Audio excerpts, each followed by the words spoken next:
જય શ્રી કૃષ્ણ.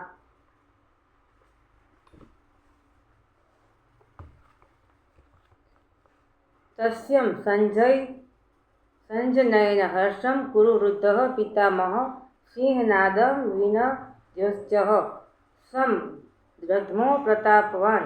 કૌરવોમાં વૃદ્ધ મહાન પ્રતાપી પિતામહ ભીષ્મે તે દુર્યોધનના હૃદયમાં હરખ જન્માવતા જોરથી સિંહની જેમ ગર્જીને શંખ વગાડ્યો. તતઃ શંખશ્ચ ભૈર્યશ્ચ પ્રણવાન ખગો મુખાઃ સહ સેવાભ્ય હન્ત્યંત સ શબ્દસ્તુમૂલો ભવત.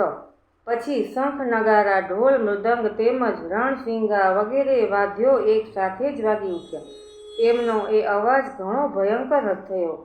તતઃ શ્વેતહર્ય યે યુકુટે મહતી સ્યંદને સ્થિતો માધવઃ પાંડવશ્ચૈવ દિવ્યો શંખે પ્રદ્યમતુઃ.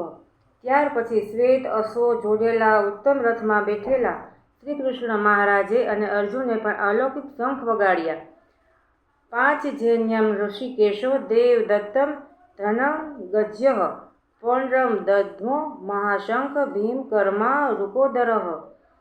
શ્રી કૃષ્ણ મહારાજે પાંચજન્ય નામનો, અર્જુનને દેવદત્ત નામનો અને ભયાનક કર્મ કરનાર ભીમસેને પૌંડ્ર નામનો મહાશંખ વગાડ્યો. અનંત વિજયમ રાજા કુંતીપુત્રો યુધિષ્ઠિરઃ નકુલઃ સહદેવશ્ચ સુઘોષમણિ પુષ્પક. કુંતીપુત્ર રાજા યુધિષ્ઠિરે અનંત વિજય નામનો અને નકુળ તથા સહદેવે સુઘોષ અને મણિપુષ્પક નામના શંખ વગાડ્યા. કાશ્યશ્ચ પરમેશ્વરઃ શિખંડી ચ મહારથઃ ધૃષ્ટદ્યુમ્નો વિરાટશ્ચ સાત્યકિશ્ચાપરાજિતઃ દ્રુપદો દ્રૌપદીશ્ચ સર્વશઃ પૃથ્વી વિપતે સૌભદ્રઃ મહાબાહુ સમુદ્રસ્તુ પૃથક પૃથક. શ્રેષ્ઠ ધનુર્ધારી કાશીરાજ મહારથી શિખંડી, ધૃષ્ટદ્યુમ્ન રાજા વિરાટ સજે, સાત્યકી રાજા દ્રુપદ, દ્રૌપદીના પાંચેય પુત્રો અને મહાબાહુ સુભદ્રા પુત્ર અભિમન્યુ આ સૌએ રાજન બધી બાજુએથી જુદા જુદા શંખો વગાડ્યા. રાધે રાધે.